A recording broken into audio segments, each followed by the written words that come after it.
DJ and PK, it's 97.5, the KSL Sports Zone. PK, it was a big topic this weekend. I think it's still a big topic today, and that's why we're having Mitch Harper on here. But don't you feel a little bit like this BYU topic is always going to be a topic? There's always going to be a coach who wants more money. There's always going to be a coach who needs more money, because what we were just talking about in the last segment, the pressure to get it, and other sports fighting for it. Yeah, but I think it runs deeper than that. And it does run deeper than that because there's a layer of how much personal trust or animosity is there. Disconnect. Did you ever talk about years after the fact a manager who kicked your chair? Maybe. He didn't kick my chair. He pulled his leg back to kick my chair, and then he thought better of it. And he wasn't going to kick my chair. He was going to kick me. Oh, yeah, see? Yeah. And it'll always be that Brian was willing to let Kalani go. And that'll always be out there. That won't be forgotten. Now, you could argue it wasn't just that, man. He wanted him to go. It depends on how far you want to take it. Mm-hmm. DJ, PK, and we're joined now by Mitch Harper, BYU insider for KSL Sports. Mitch, good morning. Good morning, guys. Happy to be on. Mitch, did you think you were just going to have a nice weekend, a summer, one of the last ones, and all of a sudden, wow, look at that. Crazy. And I just think that the whole, situation was just bizarre. And, just hearing PK's comments coming in, I mean, the letting Kalani go to Penn State, and you point back to that as maybe a starting point potentially in all of this. But to think that BYU goes to a message board to issue a comment, they've had so many things that they could dispel rumors. I mean, Cougar Board has been a hotbed for rumors for many years, for a quarter century. I mean, a couple months ago, they could have said when Parker Kingston's showing up to the indoor practice facility, hey, he's not a member of the university. Get ready for the football season. Go Cougars. They didn't do that. It was only this. And this was the first time that they have an AD that maybe doesn't have a more than, universal, approval rate from the fans. And I think that's new territory that this athletic department is not used to for the most part. So it was surreal. And now BYU moves forward. Yeah. We discussed that obviously on the show, that I had never seen anything like that. And I don't know the level of truth. I got people telling me, well, the guy was ordered to do it and all that stuff. But it was unprecedented and kind of crazy. But it's an evolving world of the online internet rumors and all that stuff that we now have to deal with. I mean, you're right. It's been going on. I've told the story when Croton was fired. Somebody apparently went on there and said I wasn't at the press conference because I was suspended when I was bedside after my father was fighting for his life following a major heart attack, and they came up with I was suspended. And I mean, I'm a nobody compared to this, but if they would go to that level, then obviously they would reach to this level. As far as the funding and all that, can this thing be smoothed out? Because I wonder if it can, because BYU now, they've increased their amounts of money that they've put into the program, but at the same time, it's not a one-shot deal. It has to be repeated freaking every year, and I just wonder if they're in for that. I believe that they are, because and I think they are from the standpoint of they've got to have that direct line of communication to the brethren and the church. I think that's critical in all of this, because sometimes you think back to those years when we'd have roundtables with Tom Holmoe, and he'd note that, we don't talk to Salt Lake often. Well, I think in this area, you got to talk to them often, all the time. And I know that's probably on the priority scale, it's probably low. I mean, they're looking at the world and their members and everything else, but it's a big business, and they've got different for-profit divisions within the church. And, BYU is not a not-for-profit, but it's big business. And there's a lot of money and exposure to be had with BYU football in particular. And you just think about how well BYU has performed with this coaching staff. Coaches want to play for Kalani Sitake, how they've been knocking on the door of the playoff. You go throw $40 million at a roster. Yeah, that sounds insane to think BYU doing that once upon a time, having a head coach like Lavelle who would just say every year, let's just do a contract and basically coach for peanuts.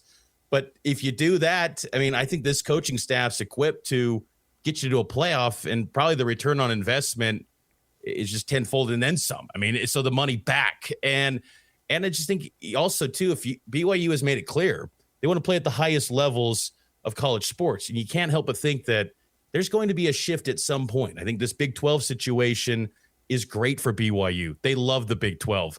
But I think we'd all be naive to think that this is just going to stay status quo forever.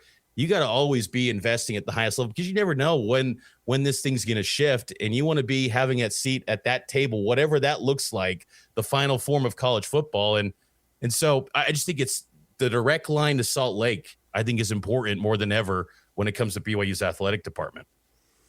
So do you think the current discussion about resources to BYU, not getting what they need, not getting what was promised last December, whether that's not getting the total amount or not getting it in a timely fashion, whether it was specific things that were promised in December, the more general attitude, wherever this goes in the future, we're going to keep up, but this is what we're going to do right now.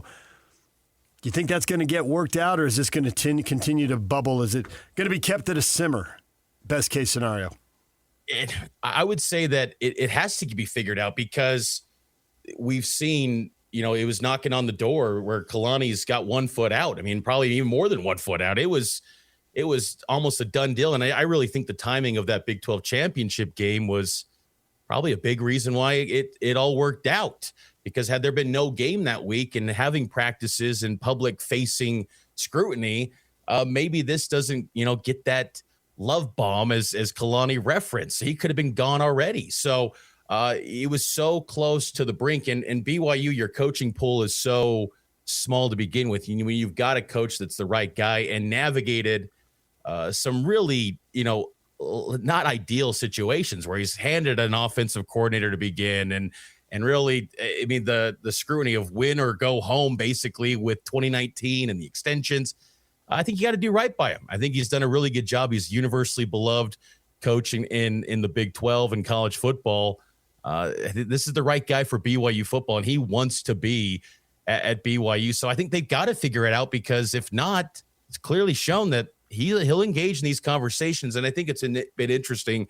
And Kalani's talked about this in interviews, and he talked about it quite a bit at the Big 12 media days, is that he saw all these programs, how they operate, and had a deep dive in these coaching carousel of how they do things. And there's a big gap. And he got the front row seat to how these high level programs are doing it. And I think he believes that if BYU does it to that scale, or maybe just a tick lower, they can, maybe do some big things and win at even higher level than they have the past couple of years.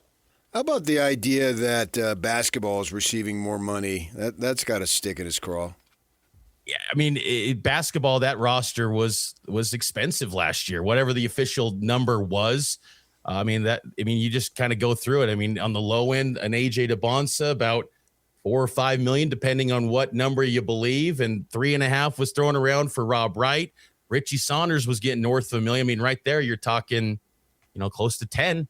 Yeah. And when BYU football and BYU basketball joined the Big 12 initially, it was, probably a little north of $1 million, if that. I mean, it wasn't much back then. So basketball moved at a lightning speed because you needed to do that to get a decorated coach that had an NBA resume, and I think it was worth it. I mean, keep throwing money at basketball. It's a big program, but you got to do it at football too, at the highest scale, and especially too when you're in a conference where you've got a program in Texas Tech who is not slowing down, and they're not just turning to the portal now. They're going to the high school ranks and getting recruits in this 2027 class. They're going to have probably a top 5 class, or on the low end, top 10. You got to keep up with that. They're not slowing down at Texas Tech. Gambling scandals and whatnot, who cares? They're not slowing down. That machine's continuing to go, and you got to keep up with that. So, and at some point, you want to break through and win a Big 12 championship. We'll do what the flag bearer of the conference is doing right now, and invest at the highest level. And I think, again, you got a coaching staff that's proven that they can win. And I think that's something too. It's not some flash in the pan. Kalani's one with a lot of different, players and different staffs and different schedule dynamics. And they've done a pretty good job. Now they got to break through and go get a championship. But again, you got to have the roster necessary to get there. That's why I don't look at this year's team in playoff or bust category. Like, if it's not I feel pretty confident it's not a $40 million roster. I don't think we'd be having these conversations and these, where Kalani's a little salty at Big 12 Media Day and in some of his interviews. You wouldn't be seeing some of this if that was a $40 million roster, which is believed to be the high end in the sport with the Texas Techs and the Ohio States and Oregons. That's why I don't put BYU in that playoff or bust territory. If they can get to Arlington, that'd be great, but you wonder if that's their ceiling because unless they really throw even more money at this football roster. So there are some assumptions made about wanting to keep Kalani, and I totally get the argument. I mean, it's like 4 years in, he's 27 and 25, and the pandemic hits, and it's like he had to win, right? And he needed to win big, and he found out a way with all the distractions were thrown at him in the pandemic and scheduling on the fly, have a double-digit win season, and they did. And then you send the quarterback off to the NFL, figure it out, have another double-digit win season, and he did. Go into the Big 12, it's a step up. Figure out a way to have a double-digit season 2 years ago, and he did. And then you suddenly use your senior quarterback, and you got to plug in a freshman, figure out a way to have a double-digit win season, and he did again. That's a lot of success. There are a lot of people want to keep him, but we are seeing a lot of coaches who've been very successful changing at BYU. It's not football, it's not men's basketball, but they've put a lot of emphasis into women's soccer, women's volley, women's basketball. They've had success in all three of those programs, and we're seeing changes in all three of those programs. If you want to go full Machiavelli here and say, I want to change in football, I can't fire the guy who's had these 4 10-win seasons, but if he doesn't get the resources and he takes off for Penn State, and there'll be another Penn State open, whether it's USC or Oklahoma or Texas or somebody else, then I can go out and get Jay Hill if that's who I really want. Now, maybe that's too Machiavellian and that's not realistic, and yet I see a little twitch. That might have occurred to you at some point, Mitch. You've thought about this. Machiavellian, Mitch, twice. Yes. and look, I mean, I think this is a jarring reality that BYU's in where they've got 2 head coaches that, are making a lot of money that are in the upper tier of salaries in college football and college basketball. Could you save some money where you're in an era where you're looking to pay back the athletes and rev share? Could you get a coach that you believe's got a higher ceiling and pay him at a cheaper cost? Maybe that sounds like the route for some, but I think for BYU, when you find the guy that Kalani, we see it. I mean, he just lives and breathes BYU football. I mean, if there's so many situations, it would have totally made sense to me to go to Penn State. I mean, I just think that would have been the move for him. But I think he really believes that he can win at the highest level at BYU, and he wants to become the Polynesian Lavelle. I mean, I think he really wants to do that, and he's got that ability to do that. I think in some respects, what Kalani has done rivals Lavelle in some aspects, considering the strength of schedule, the conference, the changing landscape of the rules every year, and he's adapting. And through it all, he's finding this way where even a couple days ago, we see a guy like Ephraim Asiata going to Instagram and basically saying, I love this coach. And it's like, I've seen many BYU players in the past get booted or not be part of a team, and they have an axe to grind with BYU, and maybe he does. But when the football program, Kalani just finds this way, whether they transfer or they're gone, they always have positive things to say about Kalani. And in a program and a religion that is very conscious about its image, I think it's good to have a coach that, has positive feedback from everyone that kind of comes in contact with him. I think that matters a lot to BYU. Then on top of all the on-field success. So I think that, Kalani, it's an interesting time for BYU and college athletics in general. And look, they've come a long ways from where they were. I mean, 10 years ago, they didn't even have caffeine on campus, and now they're going to have a Monster logo on the field. I mean, things have evolved, and BYU has they've done a lot over time, but there's more to be done because, again, these coaches, this is their livelihood, this is their business. They want to go win at the highest levels. They're not just content, with a 10-win, 11-win season and an appearance in Arlington where you get hammered. They want to go win at the highest levels, and that entails a playoff and maybe chasing a national championship. And I think Kalani, by turning down Penn State and staying at BYU, he clearly believes he can do it, but they got to have more to get that done. And you think that when you look at the roster, that according to you, I think you had them 11-1. So you're anticipating a Rockefellian season. I am. And I think that, any of these off the field distractions, I don't think they're distracting the players at all. I don't get that sense around practice yesterday. I mean, honestly, I don't think many of them even knew some of the commentary that was going on at Cougar Board. But I think that, this team is pretty good. They're talented. And you look at, just some of the skill at some of the positions like cornerback and defensive line. Just those have all, and I point to those positions as areas where BYU's never had elite talent. And you look at the cornerback position, and they might have a guy that, could be a top 75 pick in Evan Johnson, maybe even more. And so those are things. And then you got the depth behind them where, athleticism, the size, the kind of the measurables, they look the part. And will that be enough to, close the gap with Texas Tech or whoever emerges in the Big 12? We'll see. I mean, BYU has been very fortunate in games the past couple of years, and they've had a knack of winning. But I think the overall makeup, the twos and the threes, they are deep. They're athletic, they're talented, and it's competitive. And I think, too, that's noteworthy more than ever with this depth piece, because you're now in a 5-5 world where whether they're a true freshman or they're a young sophomore, like their clock's ticking. There's no more, hey, we're going to redshirt you. Like, let's just see some moments in camp.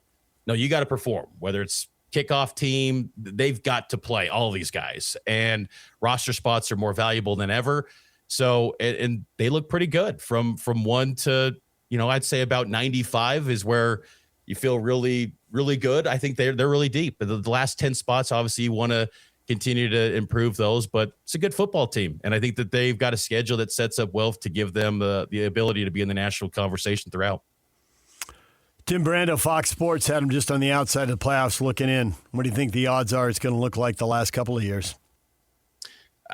I think that for BYU, really, it's nice that they've got the ability now with the Big 12. You win the conference, you're automatically in. And that's been kind of what's happened the past 2 years. But, there was that chance where if you had some other conference that was ranked higher, maybe the Big 12 gets left out. So, you have a direct path. And I think that's huge for BYU. They've got to go do that, because I think this is still a one-bid league. They've got to win the Big 12. I think that this is a year where it should be 2 bids from the Big 12, but I have my doubts. It just feels like there's this unspoken ceiling on Big 12 teams where at the highest they will be ranked in the preseason polls at 12. And, it may be on the next grouping where BYU's at in the coaches poll 15. Because really you lay out what BYU has done the past couple of years, 23 wins, and they got the returning quarterback, returning running back, who's the best offensive player in a Power 4 league.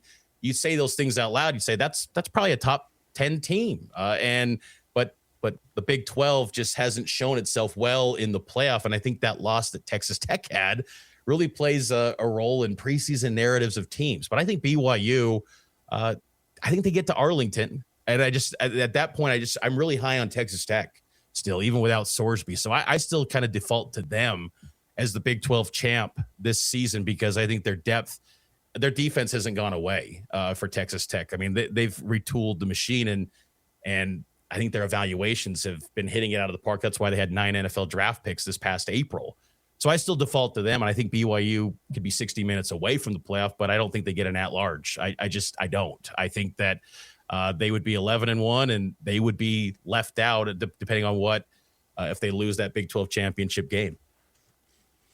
Mitch, we'll leave it right there for now. We appreciate it. Thanks for joining us, and stay tuned to Cougar Board for the latest developments. You bet, guys. Take care. Mitch Harper, BYU Insider for KSL Sports. Follow him on social media and watch his stuff on the KSL Sports app and KSLSports.com. Tim Brando, Fox Sports college football and basketball broadcaster, joins us at the top of the hour. We'll talk with him about his prediction. The Cougars had him at 14, just on the outside looking in again. That'd be 3 years in a row. We'll talk with him at the top of the hour. Stay with us.